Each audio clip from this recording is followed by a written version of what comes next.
How does our mind work against us when we let those fears and doubts creep in?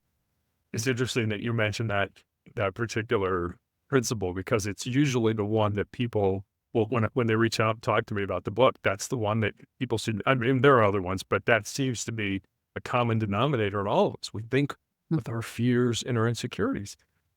And Alison, I know I put that in there specifically because I've done that in my life, and I'm not proud of it. It's not something like, "Oh, I've done this, so I've got to include it in the book." No. Yeah, I've done this, and I'm not proud of it. I don't think it's a good thing.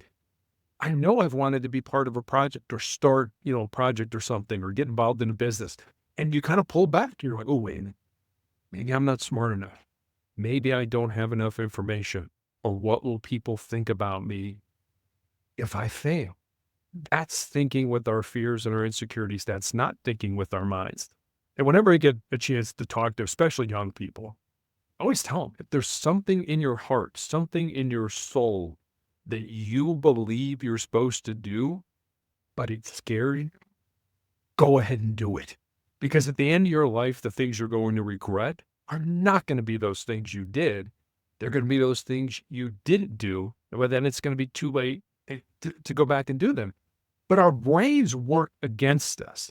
Our mammalian brains are like, hey, if it hurts, if it's uncomfortable, stop it. It just plays on us like that. It's a self-preservation mechanism.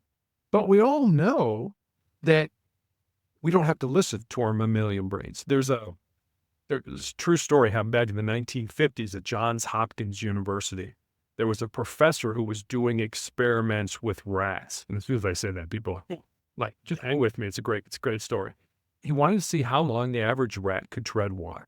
And the average rat treaded water for 15 minutes. And they drowned. And so he put another group of rats in the tank of water and he watched them. And just as they were getting ready to sink and drown, he reached in, grabbed them, pulled them out, dried them off, and let them rest for a while. And then he took the exact same rats and put them back in that exact same tank of water. And the second time around, on average, those rats treaded water for 60 hours. Now think about that. First time, 15 minutes. It's not like your business is going to go under or your marriage is going to fail or you're going to flunk a test. Your life is going to be over. And the second time around, 60 hours, which taught me two things. Number one, the importance of hope in our lives. If we know we're doing the right thing, maybe not today, maybe not this month, maybe not even this year, but more than likely, nothing's 100%. We're going to get to where we want to be if we stay on that course. And the other thing it told me was just how much more our physical bodies can handle than we ever thought they could. And don't get me wrong, I think we all have a breaking point. But that breaking point is so much further down the road than we ever give ourselves credit for. But what happens? Our brain tells us this hurts. This is uncomfortable. Stop. And we listen to it. But we also know the only way we're going to grow, the only way we're going to get better is if we push past our brain saying stop and we do things that make us uncomfortable. We know this works because we talk to marathon runners who hit that wall and say, you know what? I can't go on anymore. I'm done. I'm through. But no, if they can keep putting one foot in front of the other, eventually they get that second win and are able to finish the race. That same thing works with our minds. If your mind's telling you to stop, keep going. You can push through all that pain, all that difficulty. I ran my first half marathon after the year after my mom died. Okay. My mom was a big Disney fan. She loved Cinderella. Disney was having their half marathon that next year after mom died was Cinderella. That was the thing, the medal. Anyway, I hadn't run since college. So 20 years I hadn't run. So I trained for 4 or 5 months for this half marathon.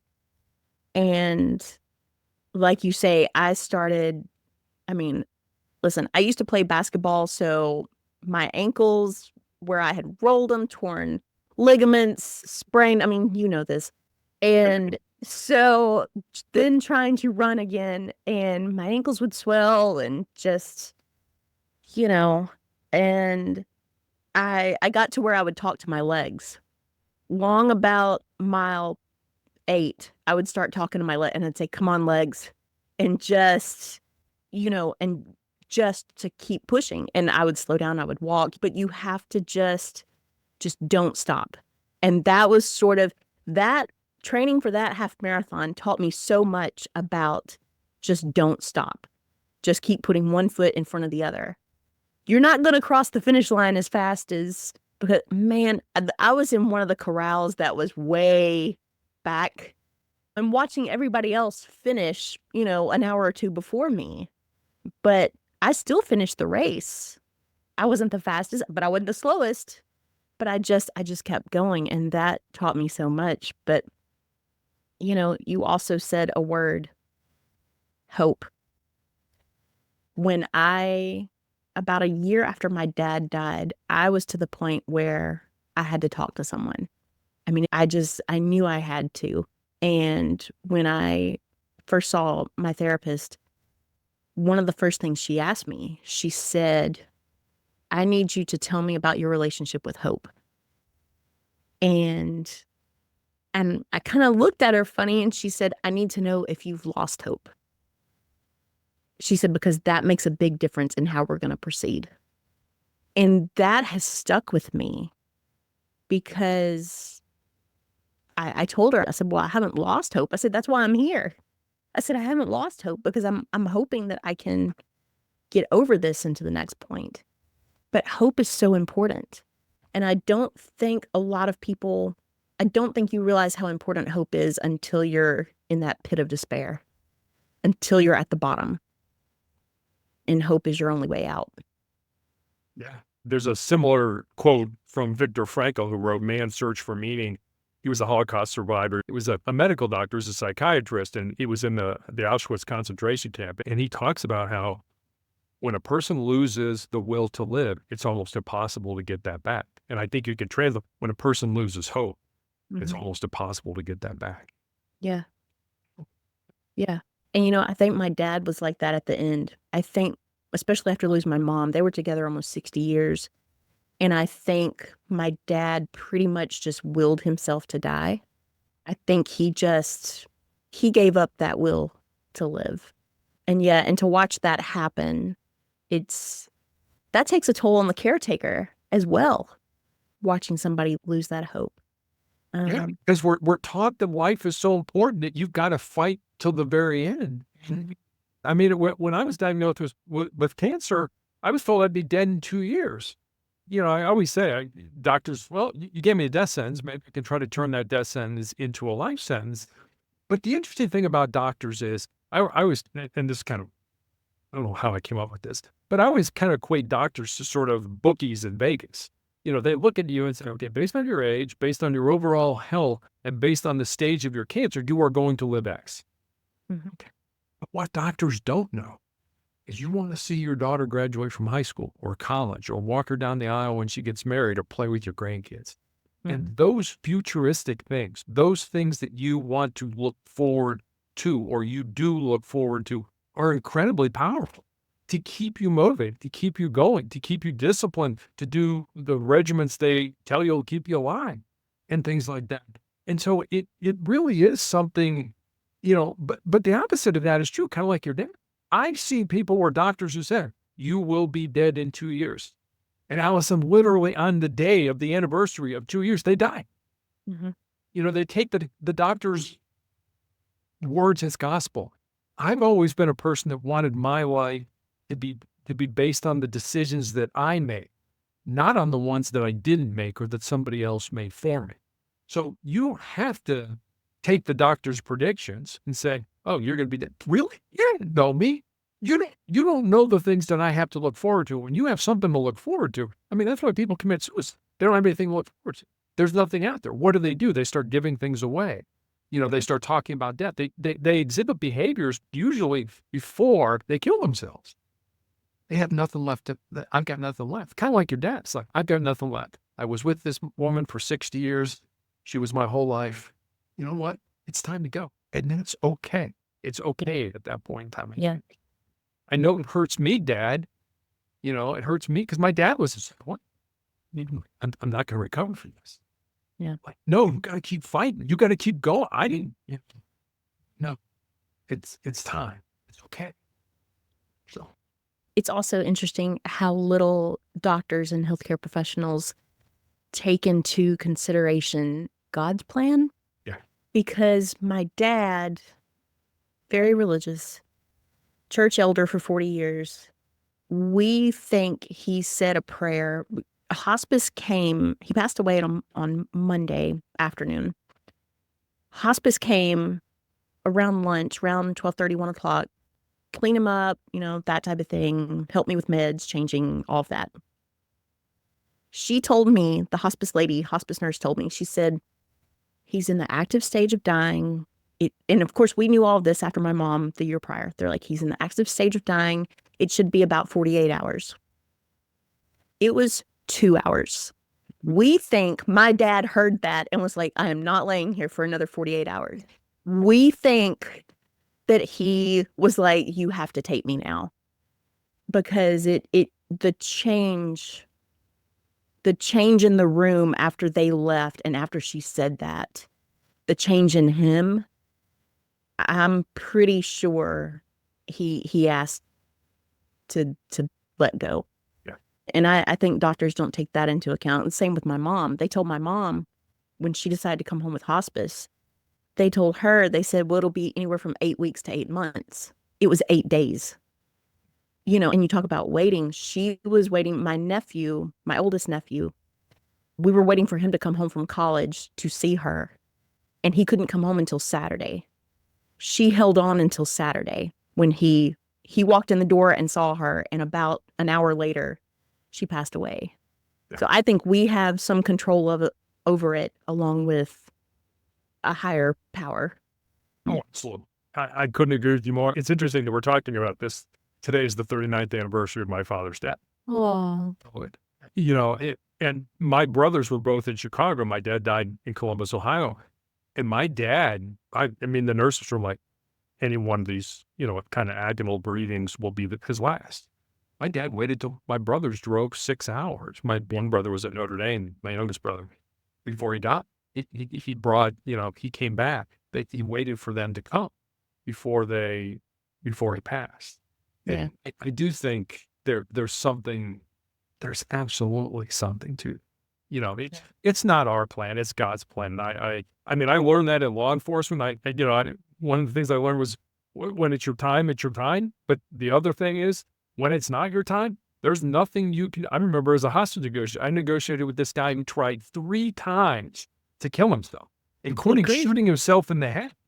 It was like, you know what? It didn't work. It's not your time. Nothing you can do is going to make it your time until God says it's your time. Yeah, I think somebody's trying to tell you something when that happened.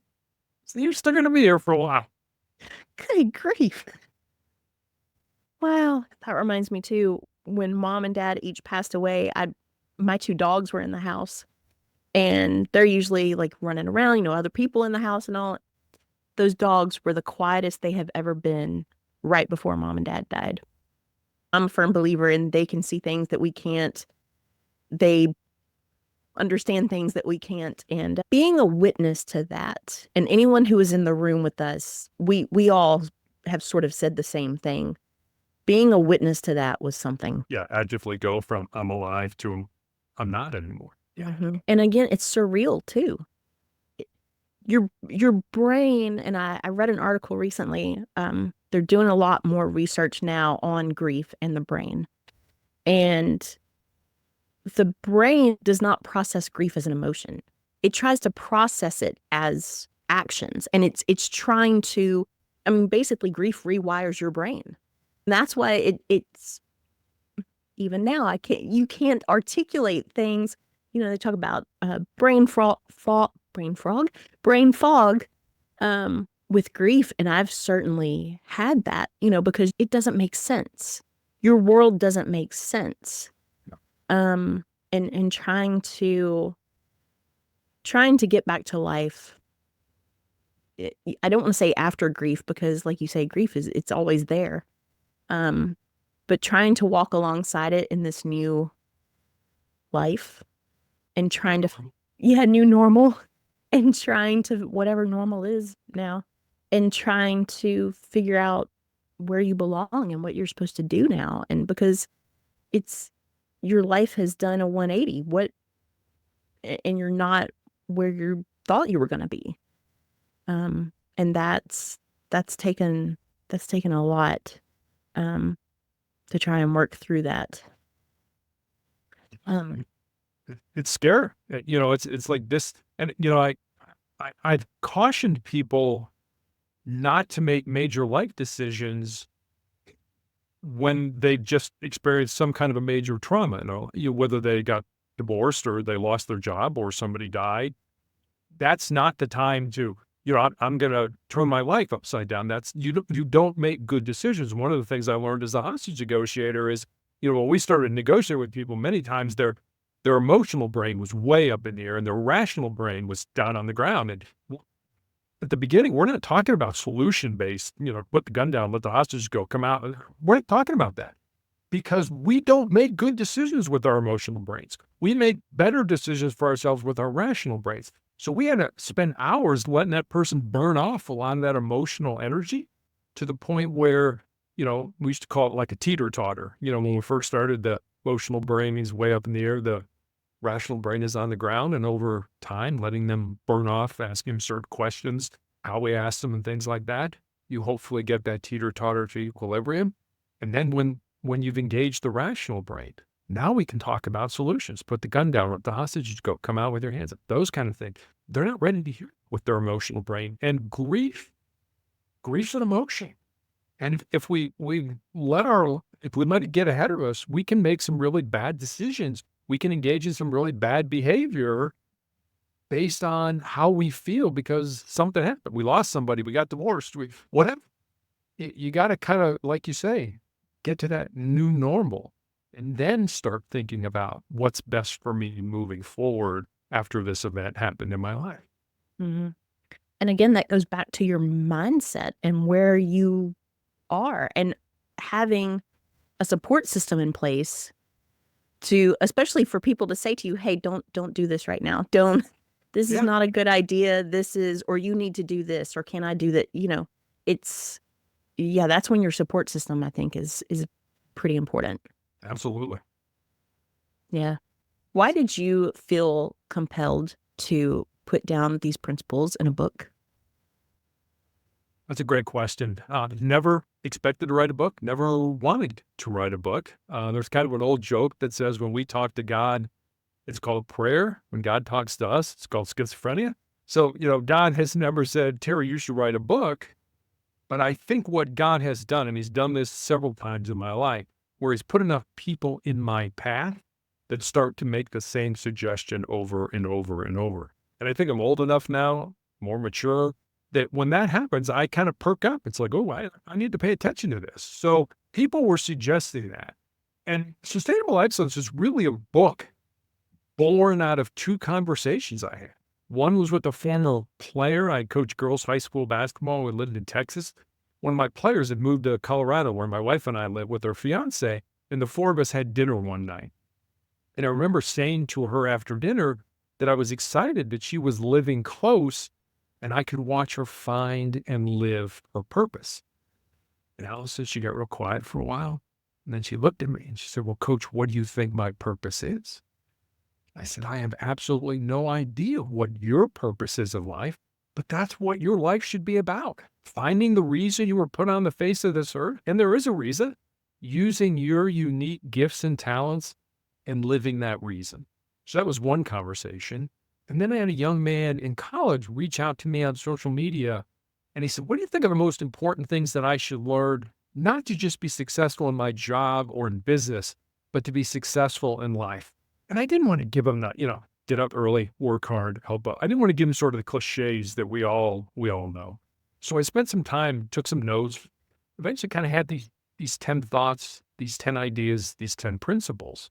And so I sent them to him. And then I stepped back and I was like, well, I have the life story that fits underneath that principle, or I know somebody whose life emulates this principle. So literally during the 4 to 5 month period where I was healing after I had my leg amputated because of my cancer, I sat down at the computer every day and you've read the book, I built stories, and they're real stories about real people, some about me, but a lot about other people. And that's really how sustainable excellence came to be. I have to tell you, it's a really good motivational, thought-provoking book. I mean, like I told you, I took a lot of those things, and I don't know how well you can see it, but like I I mean, I highlighted, because there's so many things in here. And in fact, one place that I did, I started and I went, this applies to grief. And I was basically using it like a study book, like a study text, because there's so many good things in here. And like you say, there are other people's stories. A lot of them are yours, but there are other people's stories. But I mean, again, that goes back to connection, right? That goes back to that's how we learn about each other. That's how we communicate. That's how we grow, is learning from each other. And there's some really excellent advice and life lessons and all kinds of things in here. And I really, really enjoyed it. Um, it's a, Sometimes as an author, is it any good? Does anybody get anything out of it? And it always felt, and I was told this a long time ago, never write a good book to get famous or to make money, because you're not going to, neither one of those is going to happen. But it's interesting, when I wrote Sustainable Excellence, almost immediately after I published it, and it's been almost 5 years now since I published it, I felt this sort of tug that was like, there was another book. Sustainable Excellence, I think, is about, I mean, you've looked at it in different ways. I always kind of felt it was a book about success, how you can be successful in life, however you define that for yourself. But I always felt that there was another book that I was supposed to write, a book about another word that began with S, and that word was significance. Success is kind of what we do for ourselves. Significance is what we do for other people. And don't get me wrong, I think you can be both. You can be successful and significant in life. But I'm probably 99.9% through with the second book on significance. So I was like, yeah, you publish it. Okay, there's something else. And I'm like, I'm not a writer. I'm an author. I'm a guy who writes. I think there's a big difference, and that. So again, going back to God, I think God's like, no, hey, dummy, I'm telling you to write the book, okay? Just be quiet. I think if you write, you're a writer. So that's, I mean, listen, this first one is pretty good. I can't tell you enough how much I enjoyed reading it. Thank you so much this has been just a really great conversation. And actually, I would probably like to have you back at some point in the future, maybe after the second book comes out, because I think that would be something that would be very interesting too, to talk about significance, because that's something that I can relate to as well. I would love to come back to talk with you about that. But I'm going to promote your book, Sustainable Excellence, Terry Tucker. Terry, thank you so much. I mean, this has been really great. Well, Alison, thanks for having me on. I really enjoyed it. And, I always say, if one person gets value out of what we discussed here today, today's been a good day. Exactly.